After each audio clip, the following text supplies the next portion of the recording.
coast to coast, it's your hosts, the Lombardi Leap and Mersey FB. This is Beyond the Frozen Tundra.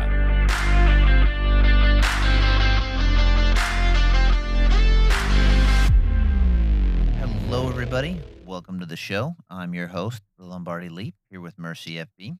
Let's talk Packers football, specifically a wonderful win over our arch nemesis, the Chicago Bears. And that felt good. Closer game than you would expect, but it didn't really feel that stressful, at least to me. I mean, towards the end there, whenever you see Keyshawn Nixon in coverage, it gets a little bit stressful for me. That's true. We'll have that conversation in a minute or two.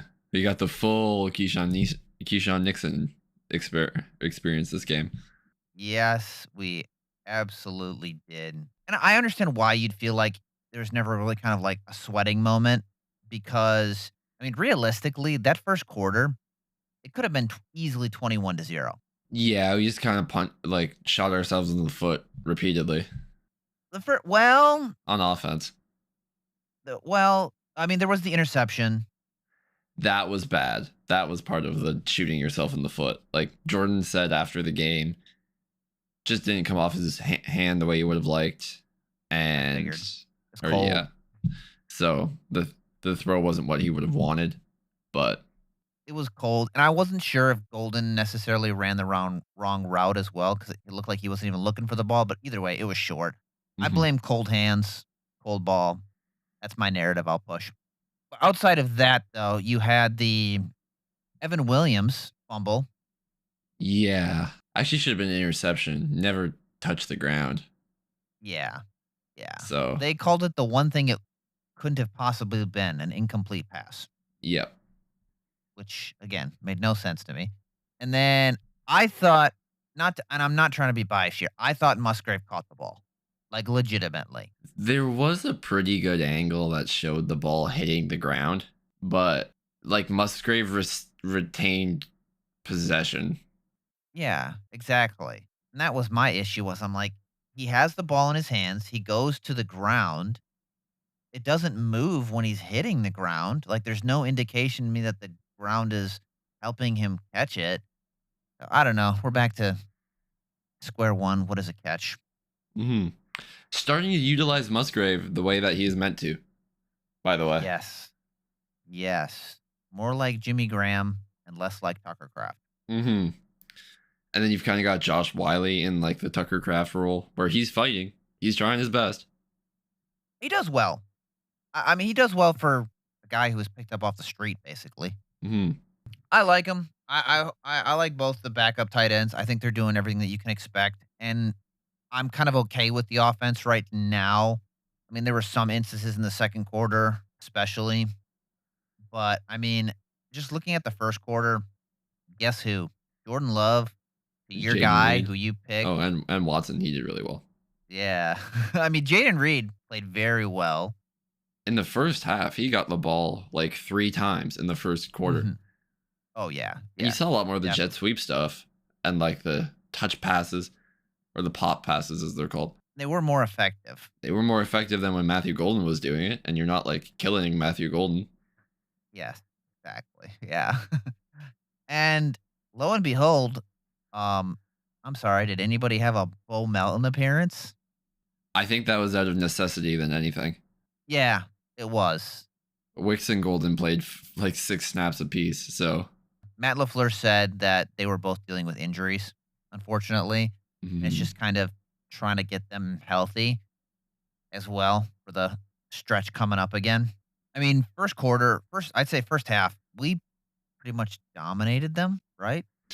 yeah, the Bears offense, to their credit, figured stuff out in the second quarter or the second half, pardon me. The first half of the game, they held Caleb to like 22 passing yards. Yeah, I think at one point we had like more rushing attempts than he had passing yards or something ridiculous like that. Yeah. It was a crazy stat.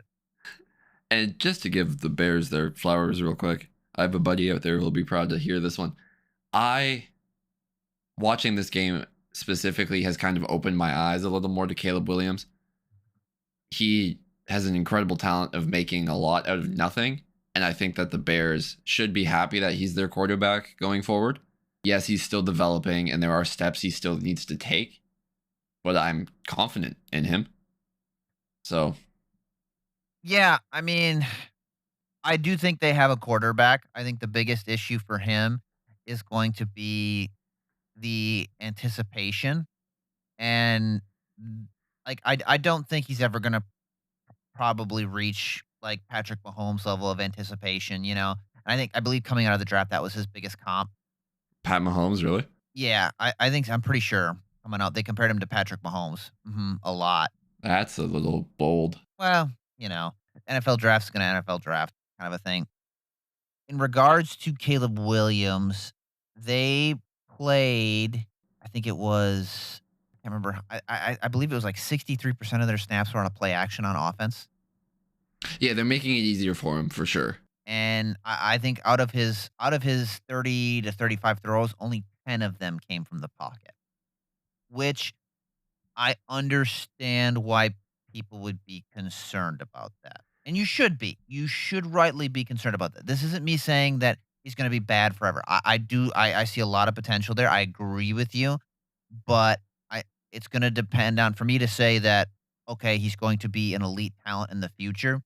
I need to see some progress here because people are going to really start to figure out how to stop him. But man, the one thing though that got on my nerves the entire game was the Kyler Murray scurry, as I call it. Yeah. Like there were times where he would just zip, whoop, whoop. Like I kind of comp him a lot. Like it reminded me a lot like prime Russell Wilson, kind of being able to escape the pocket, and you're like, how on earth did you get out? Like my goodness. I think a And lot of the play action this game too was just to mitigate our D line or Micah Parsons specifically, like get him on his yeah, heels a little bit. that's the one thing that teams are going to try to do is they're going to try to use our speed against us. And the only reason I think it kind of worked into in the second half is because I don't know what Matt LaFleur did in the second half, but there was some sputtering again. A little bit. You know what I mean? Yeah, And that with that sputtering, I think the defense got gassed. you could see that they were getting a little winded towards the end of the game. And to me, you can't let that happen. I mean, do you feel like there was a change in the script a little bit from the first half to the second half for the Packers, or was it just the Bears defense kind of figured it out a little bit? Because to me, it felt like Matt LaFleur just went that conservative route a little too early again, which I think he has a habit of doing. Yeah, I think they figured it out a bit, and he did tone it down a little. I think just because of the wide receiver core being injured, and then just trying to run the game out, kind of not let the Bears offense get a handle on things, or get like he's trying not to give Ben Johnson time to brainiac the defense to death. Which, man, I hate it when they play it like that. I'd I rather, know. Score I'd like ra- like 45. yeah, Yeah. I understand. Like I understand it. Like you're trying to mitigate injuries here specifically because of you're getting towards the end of the season and you have your eye on a bigger prize. Obviously, we want to win the NFC North. We want to take it back 100%. I get that kind of a thing, but at the same time, too, like it is kind of uh, a a balancing act. And like you said earlier here, I do think the Packers always felt like they were in the driver's seat, and that's kind of what led to maybe the little bit early conservative play calling. But overall, I felt like it was a complete game all around. I For sure. I have no problems. The I offensive feel line, aside from the one sack, too, is settling in at least. Like Belton and Ryan are settling in and improving the offensive line. You can see that Zach Tom is playing better as he's getting healthier. yes. So, Oh yeah, absolutely. Starting to get that all pro Zach Tom. mm-hmm. Like very, very much. I agree with that. And I'm pretty sure like all the players we picked balled out. My not really, not for me. I got Who was your? my defense was Micah, and he came close, but I still say he balled out because it's yeah, Micah Parsons. I mean, I do think Micah Parsons was instrumental on a lot of plays. Like, creating pressure. granted, yeah, The that's the the biggest thing. the JJ and Igvari sack was you could like Micah made that play for him. Yes. He forced Caleb to step up and just get crushed by JJ. Oh yeah. But circling back to offensive line again real quick. There's been a lot of chatter online of how like Sean Ryan has been a better run blocker than Elton Jenkins, but like the pass protection isn't quite there, and I disagree with that. I think he's great in pass protection. Maybe even better than Elton was earlier in the season. Yeah, I don't know. Like, he has really good grades against when he was at guard, or when he's at right guard. He has really good grades against Detroit, against Cincinnati, Pittsburgh, Carolina, Philadelphia, and Detroit. Detroit again. He was really good. It's just they gave him really bad grades against Minnesota and the Giants, and then Chicago as well. Okay. So I agree with you. I'm really am inclined to agree with you. I think it is there. I think what we're seeing is he just needs to develop consistency. I mean, he's only been a center for what 1, 2, 3, 4, 5 weeks, barely. Elton went down in what, the Philly game? Yeah. Yeah. Yes. So he's been a center for 5 weeks ish.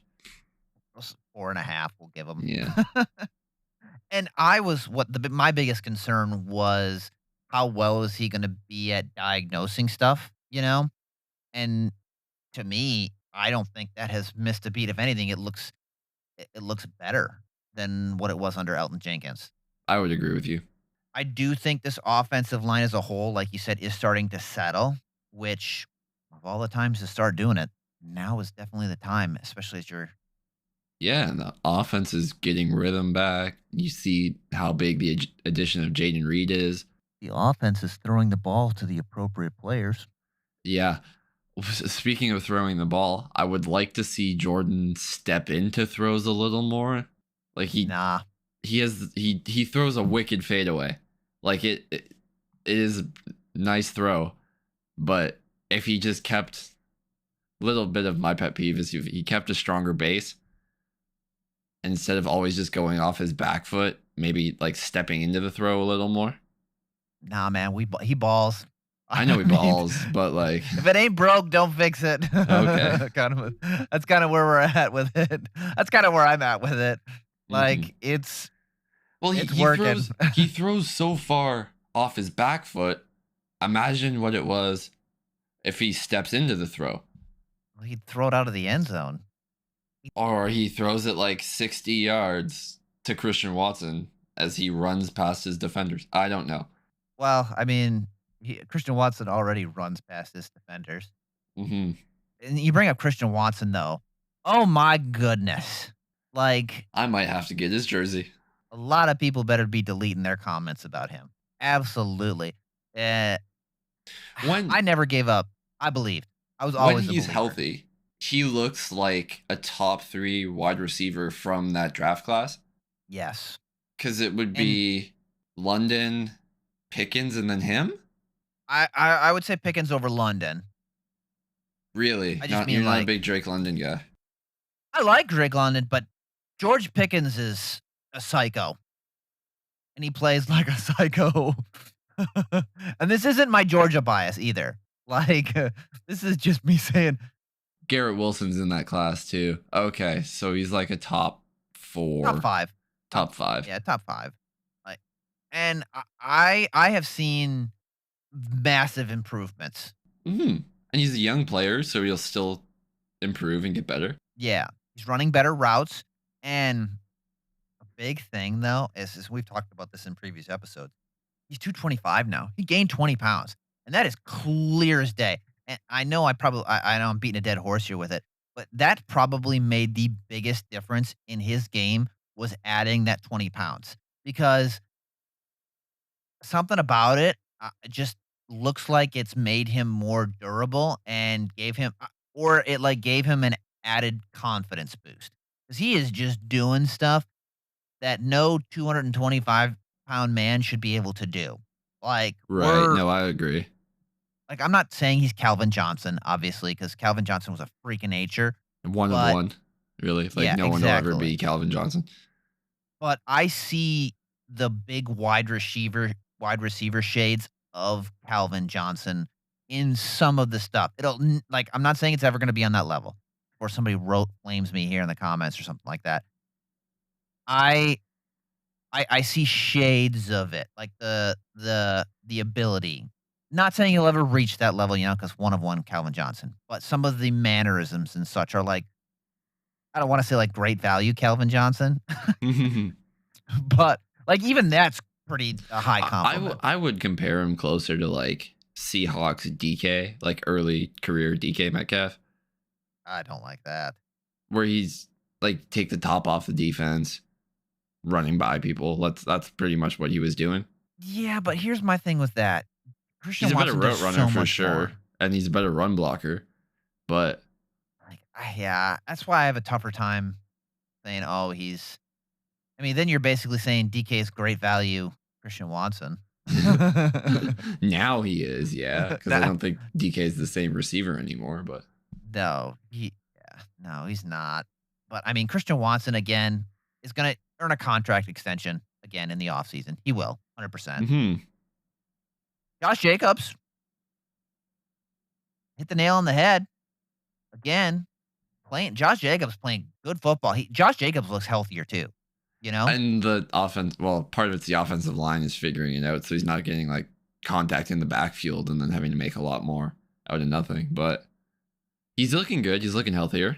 And even when he did get contact, though, like he was still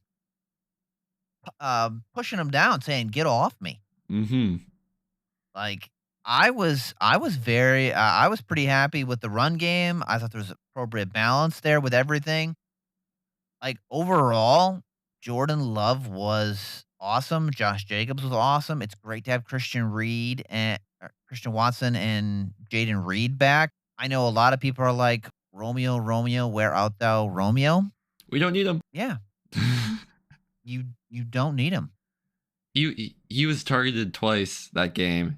Did not catch a single ball. And one of them, he shouldn't have been targeted because Jaden Reed was wide open. But instead, they throw a contested catch to Romeo Doubs. But Jaden Reed was literally wide open, probably for borderline a touchdown. Yeah. But this is like, he's gone in the offseason. Again, I think people need to understand it, accept it. This is the Christian Watson, Jaden Reed show. With a little bit of Matthew Golden. Golden and Wicks up and coming. Like with the shades in there. And Golden up and coming, and then shades of Dontavian Wicks if he keeps remembering to catch the ball, which I hope he does. Moving on to the defense. What are your pros and cons? What do you feel like was good? What do you feel like was bad? The worst person we know did something good. I know. That's so accurate, though. Yeah. I would like to walk back a couple of takes said on JJ Enagbare this season. I think he's a good edge rusher and has been playing well this season. But he might not be on the team next year. So there is that. Yeah. I would also like to add, I was a little harsh on JJ Enagbare. We're a little harsh on it. Sorry. But I would also like to credit having a real defensive line coach for actually doing his job. DeMarcus Covington. Noticeable difference. And it makes me excited for when LVN comes back here, hopefully before the end of the season, because like I don't think the beginning of the year stuff was fake. I don't think it was flash in the pan. I do think that is the real LVN that's going to start to emerge, and I think hopefully he can come back and that foot will be good to go. But I mean, like you said with JJ Enagbare, he's playing well at the right time. He's getting hot at the right time, 100%.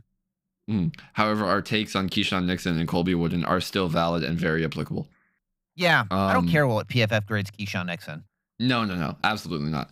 You got the full ride or the full experience of Keyshawn Nixon. You got bad completions, bad penalties. Although I will say the personal foul one was like granted, and he shouldn't have been flagged for that one because who was it? Luther Burden had like his hand on Nixon's throat. Yeah, he tried to choke him out. Yeah. So that is like, I won't take that one against you. Like, that's fair. I would do the same in that situation. But I mean, part of like that touchdown he allowed is kind of like, wow, good throw, even better catch. But like, your hands were right there. There was no reason not to catch it. It was literally in your hands. It went right through it. Just like knock it down. Yeah, absolutely. Just get your hands and move the ball away. You watched the SEC championship the other day, right? Yes. Okay. Yeah. So I'm going to use KJ Bolden as an example here, right? Okay. Twice he got his fingertips on the ball. Oh, yeah. And it led to incompletions. Be that kind of impact corner or impact defensive back. I think that, like, too, Keyshawn Nixon has, like, the most penalties on him, but he also has the most pass deflections. And if that isn't, like, the Keyshawn Nixon experience, then I don't know what is, because that is, like, both ends of the spectrum. Like, oh, cool, a pass deflection. Oh, no. Personal foul penalty. Oh, no, DPI. Oh, no, holding. Anyway, this all boils down to get us a corner in the draft. We beg you. And a defensive tackle. Warren is still a rookie. They had Nazir Stackhouse inactive. Which that didn't surprise me. I'm okay with that. And I think that going forward, I think Jordan Riley's probably going to end up getting waived in about 3 weeks here. And then they're gonna rock with Bohanna and Stack. Okay. Yeah. That's what I think. I mean, I think there's a slight chance that Nazir Stackhouse could get waived and put on the practice squad because I do think Nazir Stackhouse needs a year. Would not clear waivers, in my opinion. Yeah, and that's the thing too. Is this what I'm wondering? Well, Heath didn't clear waivers either, so.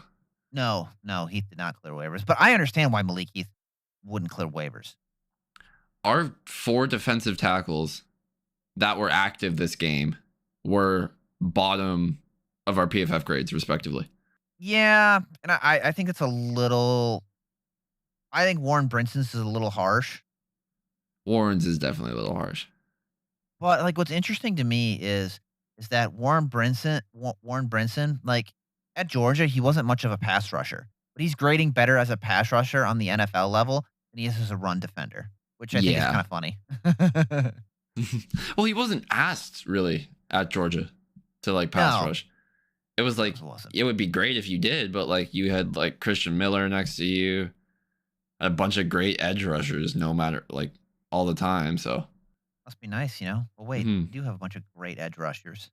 Yeah. Except for Rashawn Gary. Rashawn Gary is playing well, and I know that his stats don't necessarily reflect it. But what I think people need to understand first is that first and foremost is that Rashawn Gary is he had 4 hurries. 4 pressures. Yeah, he's a run defending edge defender. Like that's what he does first. The second thing too I need people to understand is how the Hafley system works.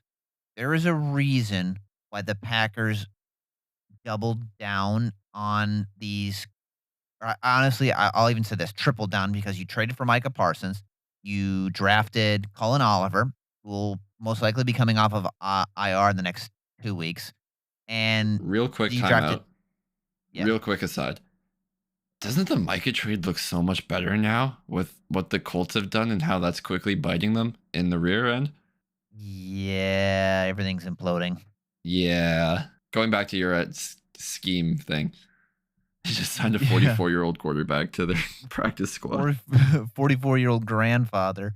Phillip Rivers is back. That's so funny to me. Anyway. It's crazy. Back to my scheme thing here. They traded for Micah Parsons. They drafted Cullen Oliver, and they also drafted Barron Sorrell. Barron played so well. Oh, my. Barron and like his limited snaps. Well. Oh, he's so good. So good. Yes. And here's my thing here with that. They wanted need for speed defensive ends. That's what they need. That's what the Halfley system thrives on, is these quick twitch edge rushers. People forget how quick LVN is too. Yes. He's a fast guy. He had crazy agilities coming out of the draft, out of the combine. He chased down Justin Fields. Yep. That was his first NFL sack. Yeah, full sprint Justin Fields. That's what he took care of. So that's what this defense thrives on, is these quick twitch defensive ends. And Gary's not like that. That's not who Gary is. Gary is much more of a power rusher than he does rush with finesse. And so I think this means that Gary isn't going to be back next year. I can almost guarantee it. But this is also why, like, now that I understand this myself, this is why JJ Nickbar is doing well. This is why Baron Sorrell's doing well. This is why, I think Micah Parsons is going to become easily a Hall of Famer with us. Like, no questions asked. Like, he's on that path already. And I do think underneath this Halfley system, it's going to be guaranteed. First ballot Hall of Fame Micah Parsons, and people will remember him like a Packer, like they did Reggie White. My side Micah Parsons rant. Call a holding on him for once? Yes. It's insane. And I had this conversation with somebody else earlier, and this will be my soapbox for the day. But people are like, well, he just needs to learn another move. No, he doesn't. The issue is this. Micah Parsons, when he's rushing, he's so good and he's so, like, bendy around the edge that these refs just think he's running out of control. So what the refs are seeing is like the refs are seeing the OT's arm, the tackle's arms are going high, and they think Micah's body is tilting uncontrollably, but it's not. That's not at all what's going on. So then the tackles are rotating. And so based on what the refs, I think the refs are seeing here, they're like, oh, he's rushing out of control. It must be good. It must be good blocking, but it's not. It's just that Micah Parsons is so elite that he makes the holding look even less egregious than it actually is. That's what's going on. And to, like, give the refs, like, a little bit of reprieve here, there are four other matchups happening on the offensive line where holding could also possibly occur, so they have to be, like, looking at everything. But it's like, man, just for once, please. One hold. Just one hold. Like, I'll take one every 2 games at this point. Gotta call something. Just please. Anything. Yeah, you can't get away with it. Is this what a Cleveland fan must feel like when they watch Myles Garrett? It must be. Or Max Crosby? Like, Max. I would like to give Bullard and Evan Williams some credit. I think they played very well against the Bears. Bullard is playing like a top 5 nickelback. Dude, that rep where he hit Monungai first, got knocked down, got back up, and finished the tackle was something. Insane levels of athleticism. And this is why, again, here's my slight rant. You cannot write a guy off in his rookie year. Absolutely not. Especially a cornerback in Jeff Halfley's system. You cannot do that. That's why I'm not willing to write off Nate Hobbs. Well, Nate Hobbs played 10 snaps and he played well.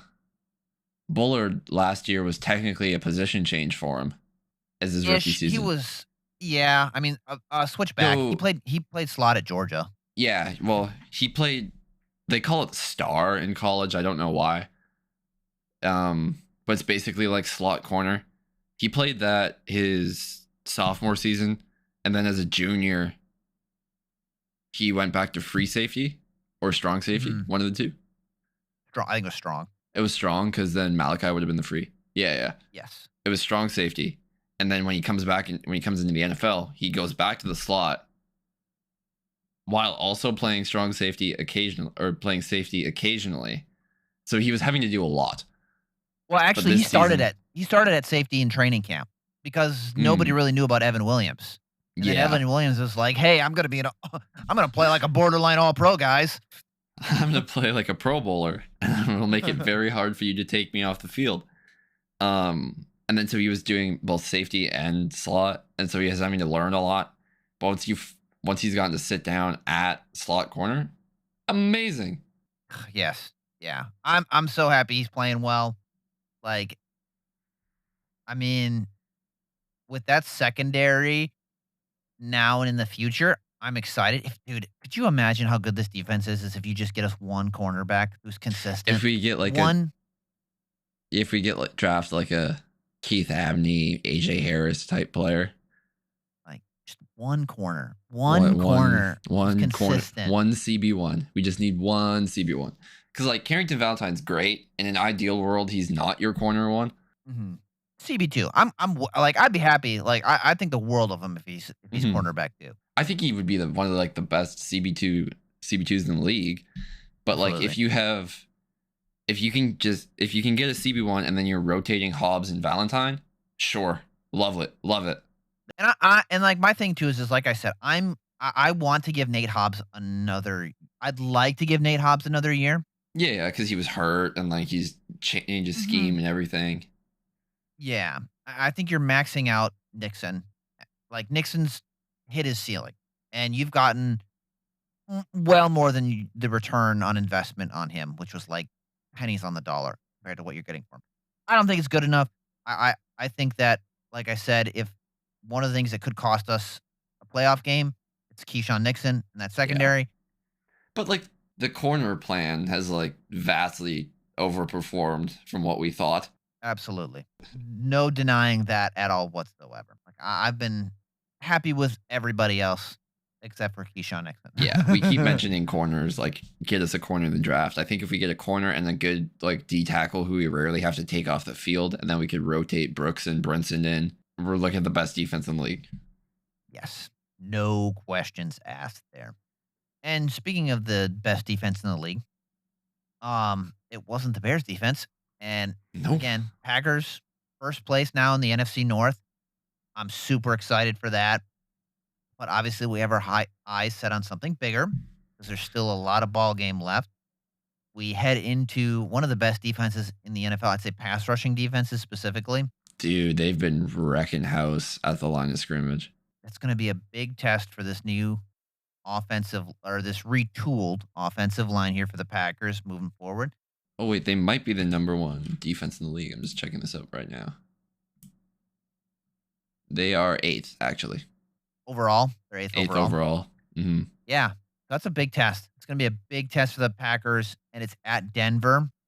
I'm excited to talk a lot about Denver here and Bo Nix. It's going to be interesting to see how that all works out. And Bounty Gate coach himself, Sean Payton, in our next episode. That's all, folks. Until next time. To Packers fans coast to coast, thanks for going beyond the frozen tundra. We appreciate you tuning in. And as always, go Pack Go!